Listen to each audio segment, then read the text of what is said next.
മലയാളത്തിലെ ക്ലാസിക് ചിത്രങ്ങളിലൊന്നായ ഒരു വടക്കൻ വീരഗാഥയുടെ റീ റിലീസ് ട്രെയിലർ ലോഞ്ച് അമ്മയുടെ ഓഫീസിൽ നടന്നു.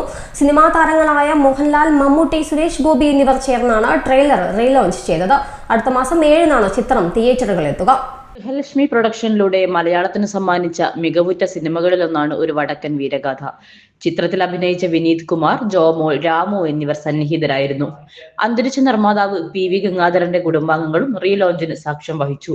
പുതിയ കാലത്തിന്റെ ദൃശ്യ ശബ്ദ സാധ്യതകൾ പ്രയോജനപ്പെടുത്തി ചിത്രം ഒരിക്കൽ കൂടി പ്രേക്ഷകരിൽ എത്തിക്കണമെന്നത് PV ഗംഗാധരന്റെ ആഗ്രഹമായിരുന്നുവെന്ന് അദ്ദേഹത്തിന്റെ കുടുംബാംഗങ്ങൾ പറഞ്ഞു.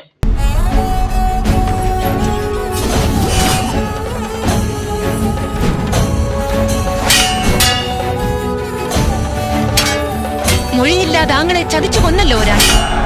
കോലത്തിരി നാട്ടിൽ ഇപ്പോഴും പുളയ്ക്കുന്നുണ്ടയാൾ. മലയനോട് തൊടുത്തു മരിച്ച ആ ചേകവന്റെ അയാളുടെ മകനായിരിക്കും.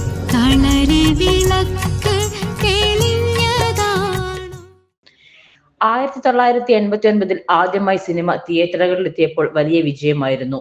ചിത്രത്തിൽ മമ്മൂട്ടിക്കൊപ്പം സുരേഷ് ഗോപി, മാധവി, ബാലൻ കെ നായർ, ക്യാപ്റ്റൻ രാജു എന്നിവരായിരുന്നു പ്രധാന വേഷങ്ങളിലെത്തിയത്. കെ രാമചന്ദ്രൻ ബാബു ഛായാഗ്രഹണം നിർവഹിച്ച ചിത്രത്തിനായി ബോംബെ രവി സംഗീതമൊരുക്കി.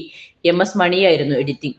ദേശീയ സംസ്ഥാന പുരസ്കാരങ്ങൾ വാരിക്കൂട്ടിയ ചിത്രം കൂടിയായിരുന്നു ഒരു വടക്കൻ വീരഗാഥ. മികച്ച നടനുള്ള ദേശീയ പുരസ്കാരം മമ്മൂട്ടി നേടിയപ്പോൾ മികച്ച തിരക്കഥ, മികച്ച പ്രൊഡക്ഷൻ ഡിസൈൻ, മികച്ച വസ്ത്രാലങ്കാരം എന്നീ മേഖലകളിലും ചിത്രം നേട്ടം സ്വന്തമാക്കി. കൂടാതെ 8 സംസ്ഥാന ചലച്ചിത്ര അവാർഡുകളും ചിത്രം നേടിയിട്ടുണ്ട്. അന്തരിച്ച സാഹിത്യകാരൻ MT വാസുദേവൻ നായർക്കുള്ള ആദരം കൂടിയാണ് ചിത്രം റീ റിലീസ് ചെയ്യുന്നത്. ACV news, Kozhikode.